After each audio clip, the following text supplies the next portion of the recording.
સુરત શહેરમાં ડ્રગ્સ સામે પોલીસ દ્વારા કડક પ્રહાર યથાવત જોવા મળી રહ્યા. No drugs in Surat city અભિયાન અંતર્ગત લિંબાયત વિસ્તારમાંથી નશાકારક ગોળીઓ સાથે એક આરોપીને ઝડપી પાડવામાં આવ્યો. પોલીસે આરોપી પાસેથી ટેબ્લેટ, મોબાઈલ અને રોકડ રકમ પણ જપ્ત કરી હતી. તો તેના વિશે જોઈએ આ અહેવાલમાં. સુરત શહેરમાં નશીલા પદાર્થોના વેપાર સામે પોલીસ સતત સખત કાર્યવાહી કરી રહી છે. જ્યાં no drugs in Surat city અભિયાન અંતર્ગત લિંબાયત પોલીસે એક મહત્વપૂર્ણ કાર્યવાહી હાથ ધરી હતી.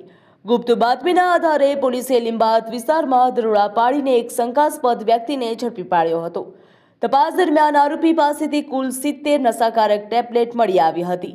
પોલીસે આરોપી પાસેથી એક મોબાઈલ ફોન અને રોકડ રકમ પણ કબજે કરી. પ્રાથમિક તપાસમાં આરોપી નશીલા પદાર્થોના વેચાણ સાથે સંકળાયેલો હોવાની આશંકા પણ વ્યક્ત કરવામાં આવી છે. આ સમગ્ર મામલે પોલીસે આરોપી સામે ગુનો દાખલ કરી વધુ તપાસ પણ હાથ ધરી હતી. આ સાથે જ આ નશીલી ગોળીઓ ક્યાંથી લાવવામાં આવી હતી અને કોને સપ્લાય કરવામાં આવી હતી તે દિશામાં પણ તપાસ ચાલી રહી છે. સુરત પોલીસ દ્વારા શહેરને ડ્રગ્સ મુક્ત બનાવવા માટે સતત ડ્રાઈવ ચલાવવામાં આવી રહી અને આવા તત્વો સામે કડક કાર્યવાહી કરવામાં આવી રહી છે. ડ્રગ્સ સામે સુરત પોલીસની ઝીરો ટોલરન્સ નીતિ હેઠળ કાર્યવાહી વધુ તેજ બની. હવે તપાસમાં નેટવર્ક સાથે જોડાયેલા અન્ય લોકો સુધી પહોંચવા માટે પણ પ્રયાસો હાથ ધરવામાં આવ્યા. ગુજરાતમાં ડ્રગ્સ સામે એજન્સીઓની કાર્યવાહી સતત તેજ બની ગઈ છે. હવે વલસાડ જિલ્લાના વાપીમાં ગુજરાત એટીએસ અને સ્થાનિક એસઓજીએ સંયુક્ત ઓપરેશન હાથ ધરી કરોડો રૂપિયાનું એમડી ડ્રગ ઝડપી પાડ્યું. કુંતા ગામની એક ફેક્ટરીમાં ચાલતા નશાના કારોબારનો ભંડાફોડ થયો હતો તો સમગ્ર વિસ્તારમાં ચકચારી મચી જવા પામી. વલસાડ જિલ્લાના વાપીના કુંતા ગામમાં ગુજરાત એટીએસ અને સ્થાનિક એસઓજી દ્વારા સંયુક્ત રીતે હાથ ધરાયેલા મેગા ઓપરેશનમાં કરોડો રૂપિયાનું મેફેડ્રોન એમડી ડ્રગ ઝડપી પાડવામાં આવ્યું છે. બાતમીના આધારે એજન્સીઓએ એક ગોડાઉન અને ફેક્ટરી ઉપર દરોડા પાડ્યા હતા. અંદાજે 1.5 કિલોથી 2 કિલોગ્રામ જેટલો એમડી ડ્રગ્સનો જથ્થો મળી આવ્યો હતો. આ સાથે જ ડ્રગ્સ બનાવવા માટે વપરાતા રો મટીરિયલ પણ કબજે કરવામાં આવ્યું. તપાસ સામે આવી છે કે ઔદ્યોગિક નગરી વાપીમાં ફેક્ટરીની યાર્ડમાં નશીલા પદાર્થનો કાળો કારોબાર ચાલી રહ્યો છે. કાર્યવાહી દરમિયાન ડ્રગ્સ નેટવર્ક સાથે જોડાયેલા 2 આરોપીઓની ધરપકડ કરવામાં આવી. ગુજરાત એટીએસ અને વલસાડ એસઓજી દ્વારા સ્થળ ઉપરથી મહત્વપૂર્ણ પુરાવા પણ એકત્રિત કરવામાં આવ્યા છે અને ફોરેન્સિક તપાસની પ્રક્રિયા હાથ ધરવામાં આવી. તપાસ એજન્સીઓ હવે આ ડ્રગ્સ નેટવર્કના તાર અન્ય રાજ્યો કે આંતરરાષ્ટ્રીય ગેંગ સુધી જોડાયેલા છે કે કેમ તે દિશામાં તપાસ આગળ વધારી રહ્યા છે. વાપી જેવા ઔદ્યોગિક વિસ્તારમાં ચાલતા ગેરકાયદેસર નશાના કારોબારના ભાંડાફોડ બાદ સુરક્ષા એજન્સીઓ વધુ સતર્ક બની ગઈ. ડ્રગ્સ સામે ગુજરાત એટીએસ અને સ્થાનિક એજન્સીઓની આ કાર્યવાહી મોટી સફળતા માનવામાં આવી રહી અને તપાસમાં નેટવર્કમાં વધુ કેટલાક ચહેરા બહાર આવશે તેના ઉપર સૌ કોઈની નજર ટકેલી છે. ગુજરાતનું દ્વારકા પંથક ફરી એકવાર ડ્રગ્સ મામલે ચર્ચામાં આવ્યું. જ્યાં ચરસનો જથ્થો ઝડપાતા સમગ્ર રાજ્યની સુરક્ષા એજન્સીઓ પણ ચોંકી ઉઠી હતી. દ્વારકા અને આસપાસના વિસ્તારોમાંથી સતત નશીલા પદાર્થો ઝડપાઈ રહ્યા હતા. તેના કારણે સ્થાનિક પોલીસની કામગીરી અને સુરક્ષા વ્યવસ્થા સામે ગંભીર સવાલો ઊભા થયા.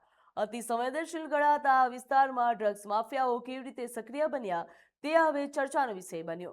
પોલીસ દ્વારા સતત કડક પેટ્રોલિંગ અને સુરક્ષા બંદોબસ્તના દાવા કરવામાં આવતા હતા, પરંતુ વારંવાર ચરસનો જથ્થો ઝડપાતા આ દાવાની અસરકારકતા સામે પ્રશ્નો ઊભા થયા. સ્થાનિક લોકોમાં પણ આ મુદ્દે ચિંતા વધી ગઈ છે. જ્યાં કરોડો રૂપિયાનું નશીલા પદાર્થોનું નેટવર્ક કોણ ચલાવે છે અને આટલો મોટો જથ્થો કયા વિસ્તારમાંથી આવી રહ્યો છે તે અંગે લોકો જવાબ માંગતા થઈ ગયા છે. વારંવાર આવી ઘટનાઓને બાદ દ્વારકા પોલીસની કામગીરી અને સમગ્ર સુરક્ષા તંત્રની સતર્કતા અંગે પણ વધુ ગંભીરતા ચર્ચાનો વિષય બની.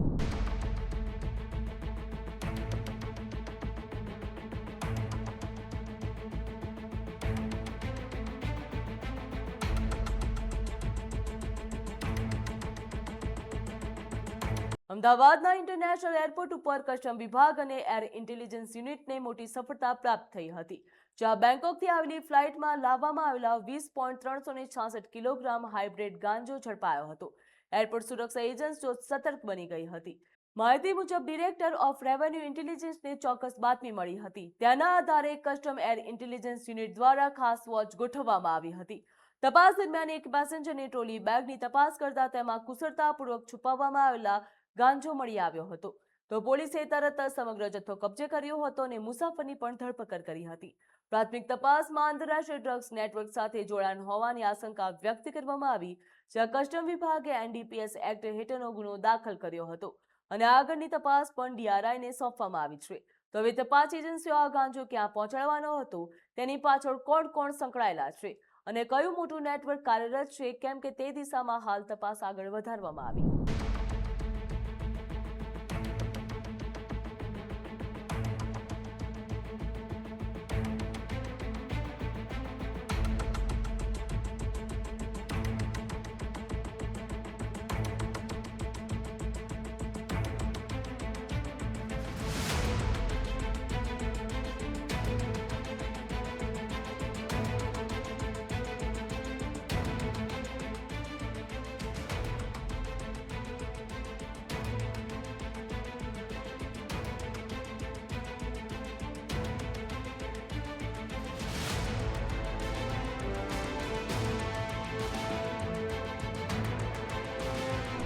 અમદાવાદના સરદાર વલ્લભભાઈ પટેલ ઇન્ટરનેશનલ એરપોર્ટ ઉપર કસ્ટમ વિભાગે ફરી એકવાર મોટી સફળતા પ્રાપ્ત કરી. મુસાફર પાસેથી 9.30 કિલોગ્રામ હેરોઇન જપ્ત કરવામાં આવ્યું હતું. જે આંતરરાષ્ટ્રીય ડ્રગ્સ ટ્રાફિકિંગ સામે કસ્ટમ વિભાગની સતત સતર્કતા વચ્ચે આ કાર્યવાહી અત્યંત મહત્વપૂર્ણ માનવામાં આવી રહી છે. અમદાવાદના સરદાર વલ્લભભાઈ પટેલ ઇન્ટરનેશનલ એરપોર્ટ ઉપર કસ્ટમ વિભાગે ડ્રગ્સ હેરફેર સામે મોટી કાર્યવાહી હાથ ધરી. એર એશિયાની ફ્લાઇટ મારફતે આવેલા એક મુસાફરના હેન્ડબેગમાં કુલ 9.5 કિલોગ્રામ હેરોઇનનો જથ્થો ઝડપી પાડવામાં આવ્યો. માહિતી મુજબ મુસાફર કેરળના વાયનાડનો રહેવાસી હતો તેવું સામે આવ્યું છે. જ્યાં કસ્ટમ અધિકારીઓને મુસાફરના હેન્ડબેગમાં એક્સરે સ્કેન દરમિયાન શંકાસ્પદ છબીઓ દેખાતા તેને વિગતવાર તપાસ માટે રોકવામાં આવ્યો હતો. તપાસ દરમિયાન અધિકારીઓને ગ્લુટાગ્રો અને ક્રેકર્સ કોકટેલ ફ્લેવર નામની 2 લેબલવાળી છબીઓ દેખાઈ હતી. પરંતુ વિગતવાર તપાસમાં તે સફેદ પાવડર અને દાણાદાર શંકાસ્પદ પદાર્થો છુપાવવામાં આવ્યા છે તેવું સામે આવ્યું હતું. જ્યાં ફોરેન્સિક સાયન્સ લેબોરેટરીમાં તપાસ કરવામાં આવી હતી અને પ્રાથમિક તપાસમાં આ પદાર્થ હેરોઇન હોવાની પુષ્ટિ થઈ છે. ત્યારબાદ એનડીપીએસ એક્ટ 1985 હેઠળ કુલ 9.5 કિલો હેરોઇનનો જથ્થો જપ્ત કરી મુસાફરની ધરપકડ કરવામાં આવી છે. 16 મે 2024ના રોજ કસ્ટમ વિભાગે થાઇલેન્ડથી આવેલા એક મુસાફર પાસેથી 6.54 કિલોગ્રામ ગાંજો ઝડપી પાડ્યો. તે કેસમાં પણ ટ્રોલી બેગમાં વેક્યુમ સીલ પેકેટના નશીલા જથ્થો છુપાવવામાં આવ્યો હતો. તાજેતરમાં સતત થઈ રહેલી જપ્તીઓથી સ્પષ્ટ થાય છે કે અમદાવાદ એરપોર્ટ મારફતે આંતરરાષ્ટ્રીય ડ્રગ્સ ટ્રાફિકિંગના પ્રયાસો વધી રહ્યા છે. જોકે કસ્ટમ વિભાગ દ્વારા એર ઇન્ટેલિજન્સ અને અન્ય એજન્સીઓ દ્વારા ગુપ્તચર આધારિત પ્રોફાઇલિંગ અને સઘન ચેકિંગની આવા પ્રયાસોને નિષ્ફળ બનાવવામાં આવી રહ્યા. હાલ આ સમગ્ર મામલે વધુ તપાસ પણ હાથ ધરવામાં આવી અને આ નેટવર્કના આંતરરાષ્ટ્રીય કનેક્શન અંગે પણ તપાસ એજન્સીઓ ઊંડાણપૂર્વક તપાસ કરી રહી છે. અમદાવાદ એરપોર્ટ ઉપર સતત થઈ રહેલી ડ્રગ્સ જપ્તીની ઘટનાઓ સુરક્ષા એજન્સીઓ માટે મોટો પડકાર બની. હવે તપાસમાં આંતરરાષ્ટ્રીય નેટવર્કમાં વધુ કેટલા તાર બહાર આવે છે તેના ઉપર બધાની નજર ટકેલી છે. રાજકોટ ગ્રામ્ય પોલીસને નો ડ્રગ્સ અભિયાન હેઠળ અત્યાર સુધીની સૌથી મોટી કાર્યવાહી હાથ ધરી હતી. ઓડિશાથી લાવવામાં આવેલો 108 કિલો સૂકા ગાંજાના જથ્થા સાથે 3 આરોપીઓને ઝડપી પાડવામાં આવ્યા હતા. સમગ્ર મામલે જિલ્લા પોલીસ વડા વિજયસિંહ ગુર્જરે પત્રકાર પરિષદ યોજી હતી અને વિગતો પણ આપી હતી. રાજકોટ ગ્રામ્ય પોલીસે નશાના કારોબાર સામે મોટી કાર્યવાહી હાથ ધરી. 108 કિલોગ્રામ સૂકા ગાંજાના જથ્થા સાથે 3 આરોપીઓને ઝડપી પાડ્યા છે. જ્યાં માદક પદાર્થ નાબૂદી અભિયાન અંતર્ગત હાથ ધરાયેલા આ કાર્યવાહીમાં રાજકોટ રૂરલ પોલીસ માટે અત્યાર સુધીની સૌથી મોટી કાર્યવાહી માનવામાં આવી રહી. જિલ્લા પોલીસ વડા વિજયસિંહ દ્વારા જણાવવામાં આવ્યું હતું કે રૂરલ એસઓજીની ટીમ પેટ્રોલિંગમાં હતી ત્યારે બાતમી મળી હતી અને ઓડિશાથી મોટો ગાંજાનો જથ્થો રાજકોટ તરફ લાવવામાં આવી રહ્યો હતો. બાતમીના આધારે પોલીસે ટ્રક ઉપર નજર રાખી હતી અને કાર્યવાહી હાથ ધરી હતી. આરોપીઓ બોટાદ તરફથી ગ્રામ્ય વિસ્તારમાં કાચા રસ્તાઓ મારફતે પસાર થઈ રહ્યા હતા જેથી પોલીસની નજરમાં બચી શકાય. જોકે રૂરલ એસઓજીની સતર્ક કામગીરીથી આખું નેટવર્ક બહાર આવ્યું હતું. કાર્યવાહી દરમિયાન પોલીસે 108 કિલોગ્રામ સૂકો ગાંજો, ટ્રક અને અન્ય મુદ્દામાલ કબજે કર્યો હતો. તપાસમાં આવ્યું છે કે આરોપીઓ અગાઉ પણ નાના જથ્થાના નશીલા પદાર્થોની હેરાફેરી કરી ચૂક્યા છે, પરંતુ આ વખતે 108 કિલોથી વધુનો મોટો જથ્થો ઝડપી પાડ્યો છે. પોલીસે રાજુ ચૌહાણ, હરી લીમડિયાની ધરપકડ કરી, જ્યારે કાલાવાડના મોહમ્મદ રફીક, અબ્દુલ લતીફ તેમજ ઓડિશાના રહેવાસી અલે ખાન નામના આરોપીને હાલ ફરાર હોવાનું સામે આવ્યું. પોલીસના જણાવ્યા મુજબ ગાંજાનો આ જથ્થો કાલાવાડ વિસ્તારમાં મંગાવવામાં આવ્યો હતો. હાલ ફરાર આરોપીઓને શોધવા માટે પણ અલગ અલગ ટીમો કાર્યરત કરવામાં આવી છે. જિલ્લા પોલીસ વડાએ સ્પષ્ટ કર્યું છે, રાજકોટ ગ્રામ્ય વિસ્તારમાં નશાના કારોબારને કોઈપણ સંજોગોમાં ચલાવી લેવામાં નહીં આવે. આવી પ્રવૃત્તિઓ સામે સતત કડક કાર્યવાહી ચાલુ રહેશે. રાજકોટ ગ્રામ્ય પોલીસની આ કાર્યવાહી સતત આગળ વધી રહી છે તેમજ સફળતા પણ માનવામાં આવી રહી. હવે તપાસમાં રેકેટમાં વધુ કેટલા તાર બહાર આવશે તે જોવાનું રહ્યું. ડીજીપી સરના નિર્દેશ અનુસાર ગુજરાત રાજ્યમાં ડ્રગ્સ વિરુદ્ધમાં કડક કાર્યવાહી કરવાની સૂચના મુજબ અને માનનીય નાયબ પોલીસ મહાનિરીક્ષક શ્રી રાજકોટ રેન્જ નિર્લિપ્ત રાજ સાહેબના માર્ગદર્શનમાં રાજકોટ ગ્રામ્યની જો એસઓજી ટીમ છે એને દ્વારા 108 કિલો 331 ગ્રામ સૂકો ગાંજો ઝડપી પાડવામાં આવ્યો છે.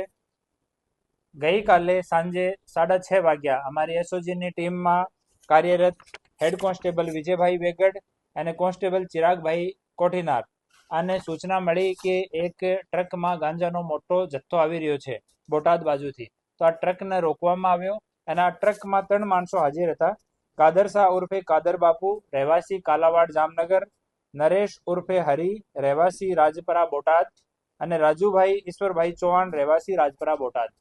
પછી ઉપરી અધિકારીઓને જાણ કરવામાં આવી, સરકારી પંચોને અને એફએસએલમાં બોલાવવામાં આવ્યા, સેમ્પલ ચેક કરવામાં આવ્યો અને ગાંજાની પુષ્ટિ થઈ. આ ગાંજો એ લોકો ઓડિશાથી લઈને આવ્યા હતા અને ઓડિશા લેવા માટે કાદર શાહ ઉર્ફે કાદર બાપુ અને નરેશભાઈ ઉર્ફે હરી એ બંને લોકો ગયા હતા. આ ગાડી જે છે આ નરેશભાઈના ભાઈની છે અને ઓડિશાથી લઈ એ સલ્ફર લઈને આવ્યા હતા અને વડોદરામાં સલ્ફર ખાલી કર્યો હતો અને સલ્ફરની બાજુમાં એ લોકો છુપાવીને આ ગાંજાનો જથ્થો લઈને આવ્યા હતા. ગુજરાત એટીએસ અને વલસાડ એસઓજીએ ચોક્કસ બાતમીના આધારે વલસાડ જિલ્લાના સરીગામ વિસ્તારમાં આવેલા એક સ્ક્રેપ ગોડાઉન ઉપર દરોડા પાડ્યા હતા. કાર્યવાહી દરમિયાન ગોડાઉનમાંથી 2.377 કિલોગ્રામ મેફેડ્રોન એટલે કે એમડી ડ્રગ્સ મળી આવ્યું હતું. તપાસ દરમિયાન એજન્સીઓને ડ્રગ્સના ઉત્પાદન અને સપ્લાય માટે પણ વપરાતા સાધનો પણ મળી આવ્યા. તો જેના આધારે અહીં નશીલા પદાર્થોના ઉત્પાદન અને વિતરણનું મોટું નેટવર્ક ચાલી રહ્યું હતું તેવી આશંકા વ્યક્ત કરવામાં આવી. કાર્યવાહી દરમિયાન એટીએસ અને એસઓજીએ અબ્દુલ કલામ તેમજ મેહુલ કુમાર મકવાણા નામના 2 આરોપીઓને ઝડપી પાડ્યા હતા. બંને આરોપીઓની પૂછપરછ શરૂ કરવામાં આવી હતી અને પોલીસે એનડીપીએસ એક્ટ હેઠળ ગુનો દાખલ કરી વધુ તપાસ હાથ ધરી. તપાસ એજન્સીઓ હવે આ ડ્રગ્સ નેટવર્કના અન્ય તાર, સપ્લાય ચેન અને સંડોવાયેલા અન્ય લોકો સુધી પહોંચવા માટે કાર્યવાહી તેજ કરી. તો સરીગામ જેવો ઔદ્યોગિક વિસ્તારમાં ડ્રગ્સનું ઉત્પાદન થતું હોવાની ઘટના સામે આવતા સુરક્ષા એજન્સીઓ વધુ સતર્ક બની ગયા છે.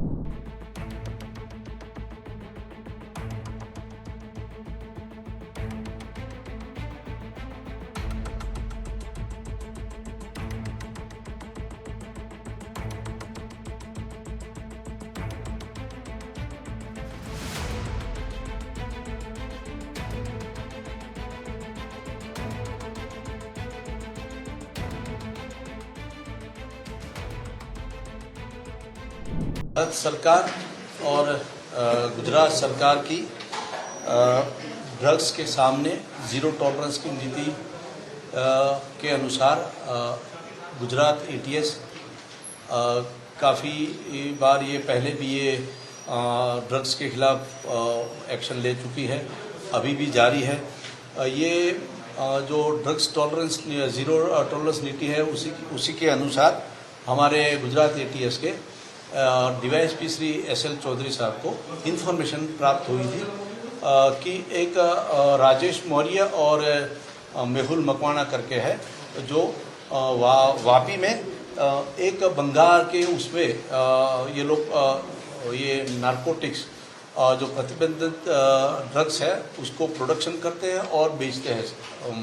तो इसी अनुसार एक टीम बना के जो के सिद्धार्थ एसपी साहब है उनके अंडर में एक टीम बनाई जिसमें एसएल चौधरी साहब और हमारे PSI Manish Patel, BD Vaghela, MN Patel, वो सारे मिलके एक टीम बनाई, वेरीफाई किया और इसके बाद वहाँ पे रेड की. तो वहाँ से कुछ ड्रग्स मिला है जिसमें यह है 2 किलो 377 ग्राम मेफेड्रोन है और इसका जो दूसरा कुछ मटेरियल मिला है जो मादक पदार्थ है वो 0.608 किलोग्राम मिले हैं.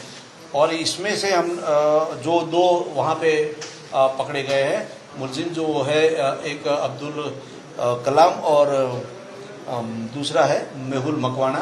अब्दुल कलाम बेसिकली यूपी का है और वापी रहता है और ये मेहुल मकवाना बेसिकली सुरेंद्र नगर का है लेकिन वो भी वहाँ पे रहता है और दोनों मिलके ये अपने बंगार का स्क्रैप का धंधा करते थे और मीनवाइल इनके पास से ये मटेरियल मिला है। ગુજરાતમાં સતત ઝડપાઈ રહેલા ડ્રગ્સના જથ્થાઓએ સ્પષ્ટ કરે છે કે નશા માફિયાઓ સામે હવે એજન્સીઓ સંપૂર્ણપણે એક્શન મોડમાં જોવા મળી રહી. જોકે વધતા ખુલાસાઓ સુરક્ષા તંત્ર માટે પણ મોટો પડકાર બની રહ્યા છે અને હવે સૌ કોઈની નજર આગામી તપાસ ઉપર ટકેલી છે. હાલ બસ આટલું જ. વધુ માહિતી અને સમાચાર માટે આપ જોતા રહો ગ્રોથ નાવ ન્યૂઝ. નમસ્કાર.